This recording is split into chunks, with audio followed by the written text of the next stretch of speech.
إياك نعبد وإياك نستعين. Secretary General OIC Hussein Brahim Taha, Foreign Minister, Kingdom of Saudi Arabia, Prince Faisal bin Farhan Al Saud,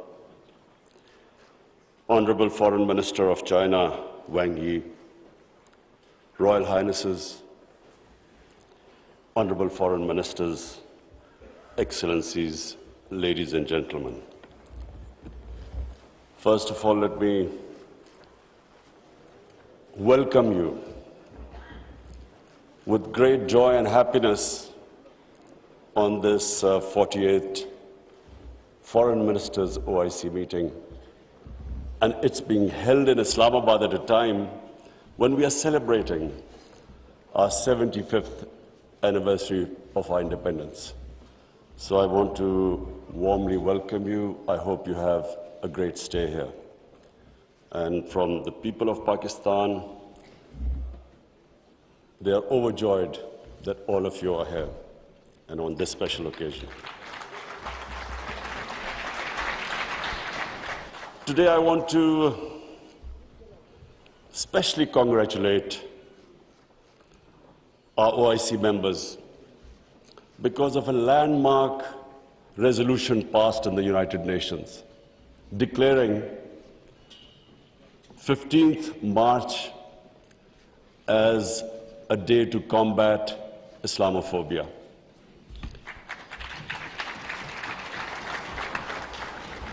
But I want to remind people why 15th of March. 15th of March was a day when a gunman walked into a mosque in New Zealand and shot dead 50 people. Why did he shoot them? Because he felt that all Muslims were terrorists. Where did this Islamophobia grow and was allowed to keep growing? After 9/11. What happened after 9/11? Unfortunately, this narrative of Islamic terrorism, Islamic radicalism, this narrative went on unchecked.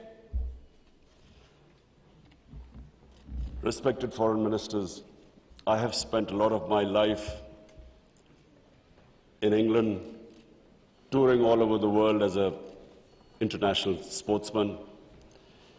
And I understand the Western civilization probably much better than most people. I went to university there and then used to spend half my year playing sports in the summer in England. Now I saw this growing. After 9/11, this Islamophobia kept growing. And the reason was, I'm sorry to say, that we, the Muslim countries, did not do anything to check this wrong narrative. How can any religion have anything to do with terrorism? How was Islam equated with terrorism? And once that happens, how is the man in the street in Western countries, how is he supposed to differentiate between a moderate Muslim and a radical Muslim? How can he differentiate?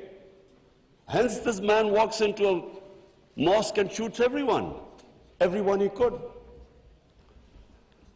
Unfortunately, what should have been done and wasn't,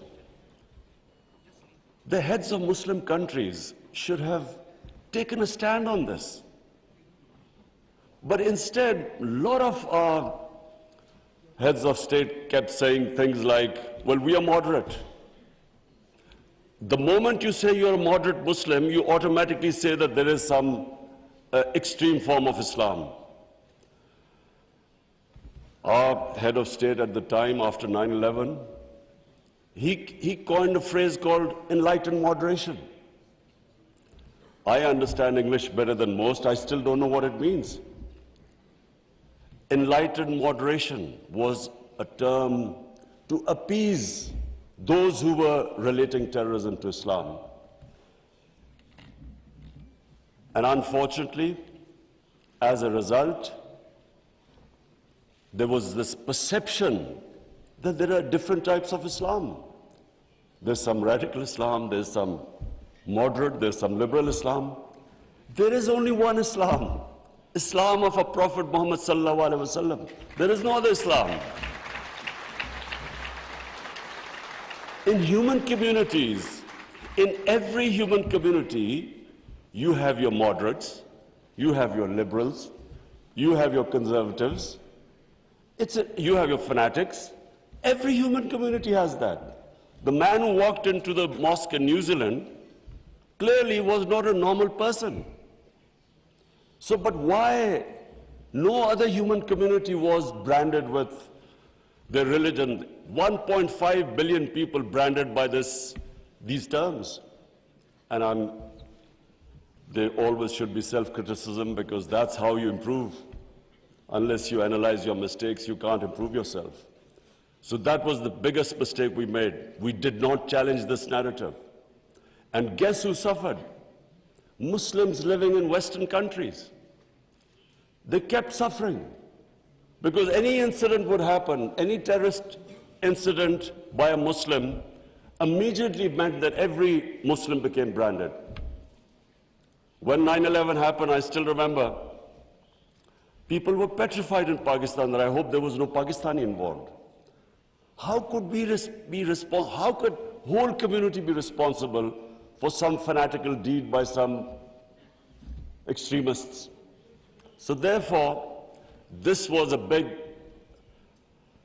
it was one of the worst periods for Muslims living in non-Muslim countries. And then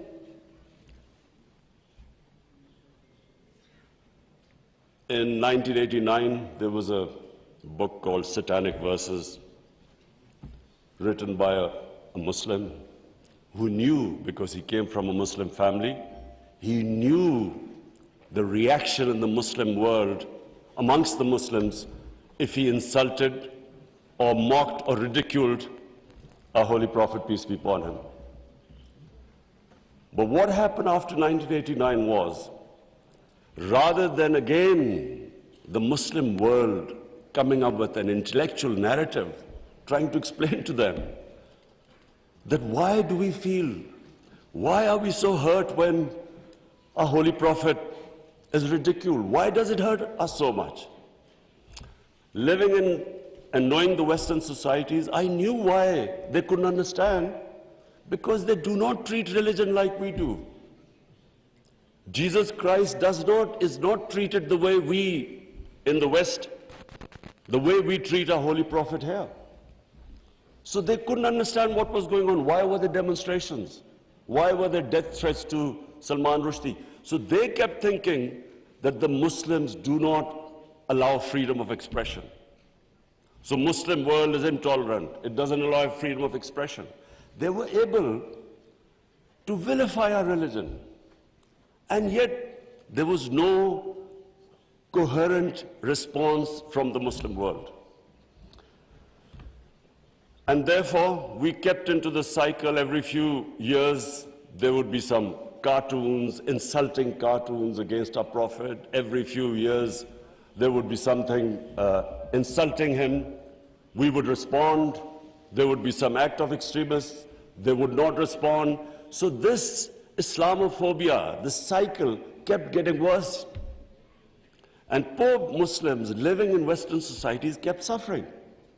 So that's why I'm really pleased that for the first time it has been acknowledged that Islamophobia is a reality and something needs to be done about it. And from now onwards, we hope that we will be able to put forward a narrative that why it hurts us so much. And honorable foreign ministers, let me just say that I only came into politics 25 years ago. I was watching this Islamophobia building up in Western societies. But two, I wanted my country. We were the only country which was which became independent in the name of Islam. And so,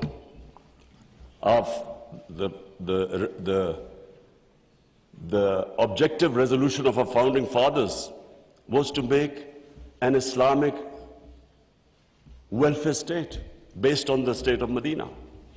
So I came into politics 25 years ago because that was my goal. And just in this August gathering, let me just say, in the history of mankind, there was never a more just and humane state. Unfortunately, our children don't know about it. Even we in Muslim countries don't know that the modern state our Prophet created. Forget about Western countries or non-Muslims.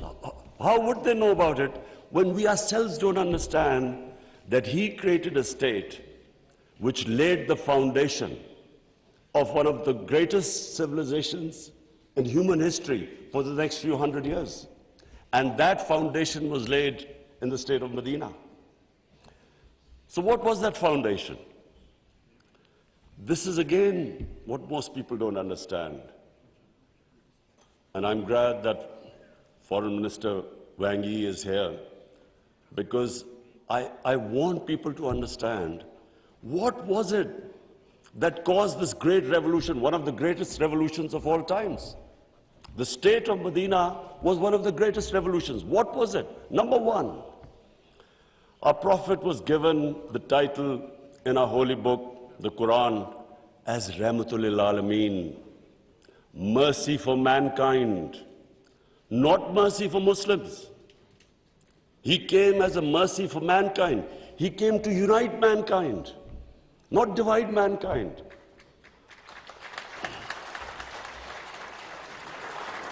Allah for Muslims is Rahmat, Rabbul Alameen, not Rabbul Muslimeen.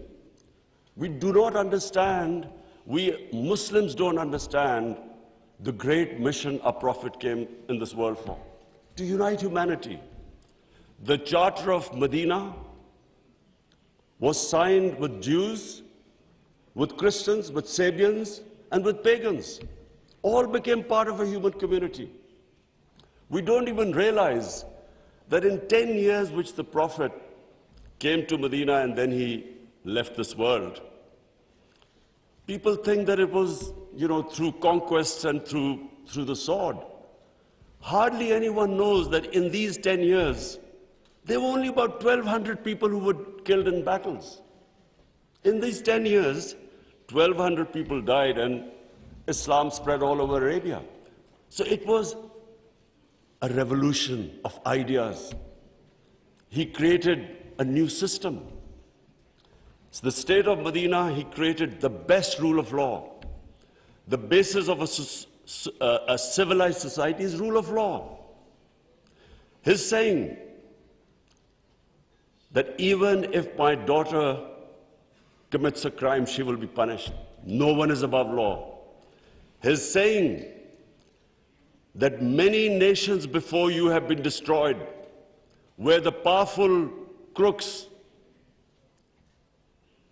were exempted, were given immunity, and poor crooks were put into jail.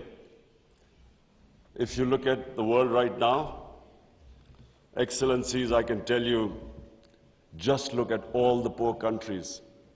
Look at the countries which have poverty. There will be one thing in common. They cannot catch the white-collar criminals. They only end up putting petty criminals in jail. This is the biggest problem which our Prophet, peace be upon him, predicted almost 1,500 years ago. The developing world is poor, not because they lack resources, because they cannot put the powerful criminals in jail. There's a FACTI panel report by Secretary General of the United Nations. According to this report, and this will shock all of you, that every year, $1.6 trillion leave the poor countries and end up in tax havens and in the developed world. $1.6 trillion according to the fact-type panel report of the UN Secretary General. Just imagine what is going on. Poor countries are being robbed simply because we cannot put the powerful criminals in jail. We cannot bring them under the rule of law. This is what our Prophet predicted. And this was the state of Medina, where he set up this system of rule of law, no one above. And two of the first four Khalifas, two of the first four heads of state of Medina ended up in court of law. And one of the most revered and respected figures of Islam, who was the fourth Khalifa, he loses a case against a Jewish citizen because the judge refused to accept the testimony of his son. This was the justice system there, which laid the foundation of this great civilization. So what does it show? Number one,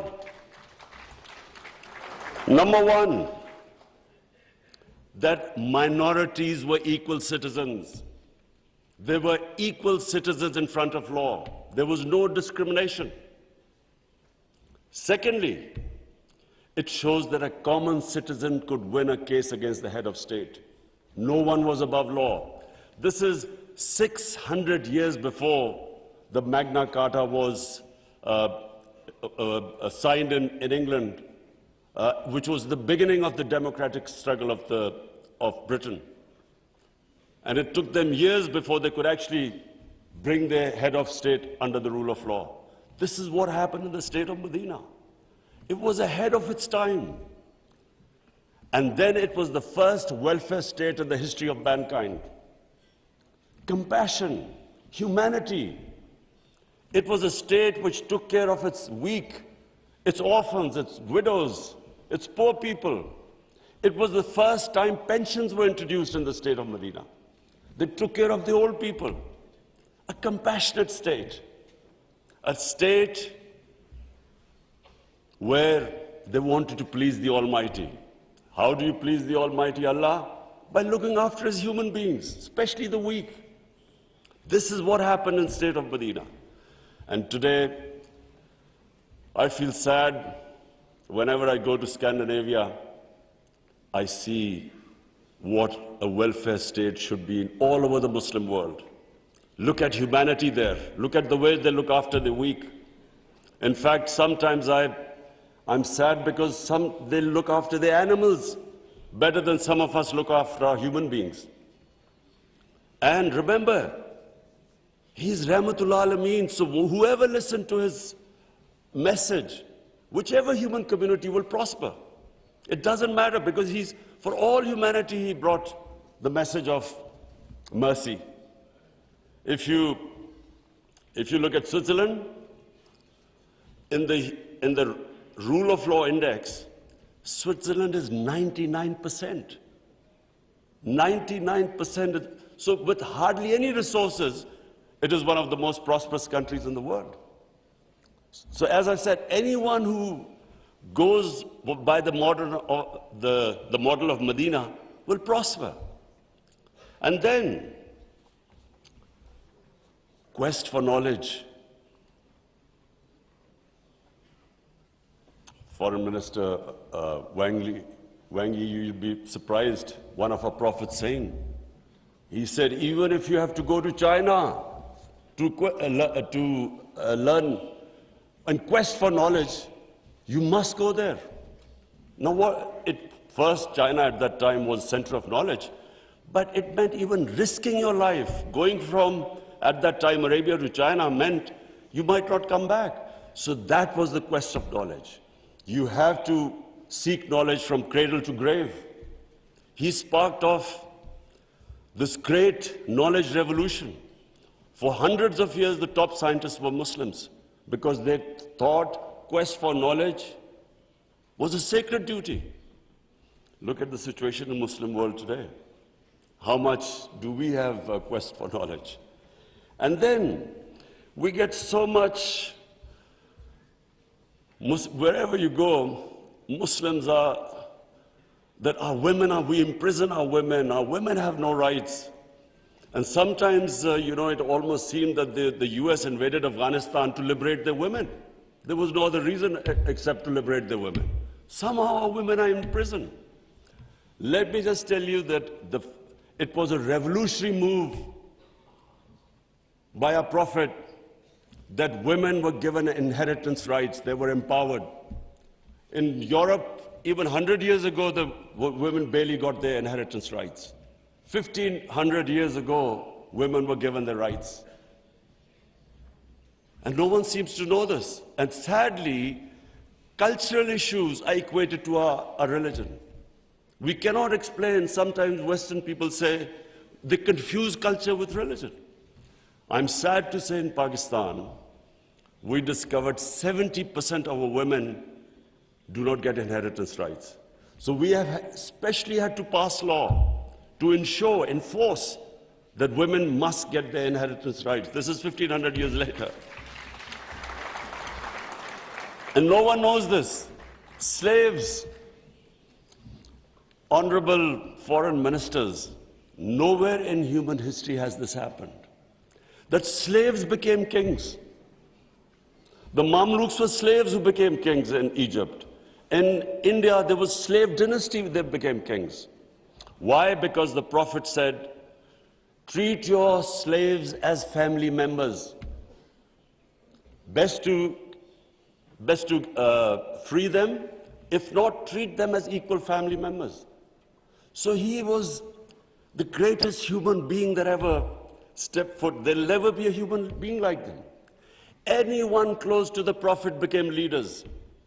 If you read the book, The Arab Conquest, everyone became a leader, whoever was near the Prophet. And our generations don't understand that, and neither have we been able to explain to anyone else. Let's not confuse Muslim imperialism with the 10 years of Prophet in Medina.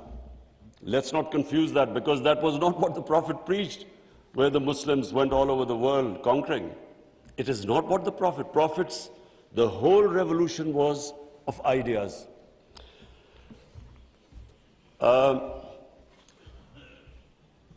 Honorable foreign ministers, one of the ideas of OIC is to protect Islamic values. So now I will say something which is completely different. I believe that Islamic values never have been so much under threat as they are right now. And I bring this to this August assembly because when I became the Prime Minister, I asked the police chief, asked him what the crime chart. I was amazed to note that sex crime, child abuse and rape is the fastest growing crime in this country. So we did further investigation. We discovered that the mobile phone, the sort of pornographic material available on the mobile phone to children, this has never happened in human history. So the material available is causing havoc in our society without us knowing. Parents don't know what's happening when the child goes into his room or something. They don't know what he's watching on his mobile phone. It is very important that this August forum, we should plan how to combat this, because it is already having a huge impact. We have a rise in divorces. We all know that the more vulgarity, the more a society gets permissive, it has a direct impact on the family system. One of the most important things about Islam is that our religion protects the family system.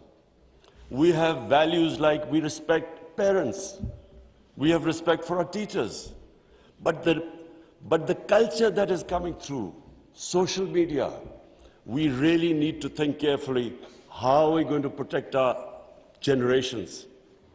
I have formed in Pakistan a Rahmatul Alameen authority of scholars. The whole purpose is how are we going to give an alternate point of view to our children, cartoons. How do we, because children get influenced from that age onwards, how do we strengthen our children against this unpredictable social media revolution? How do we know where it is going? So I think that I thought at this meeting I should mention, because we need to start thinking about alternate media, how we can compare. You can't stop social media, but we can give our children, fortify them, strengthen them ethically and morally. Now I come to, two important political issues. One is Palestine and the other is Kashmir.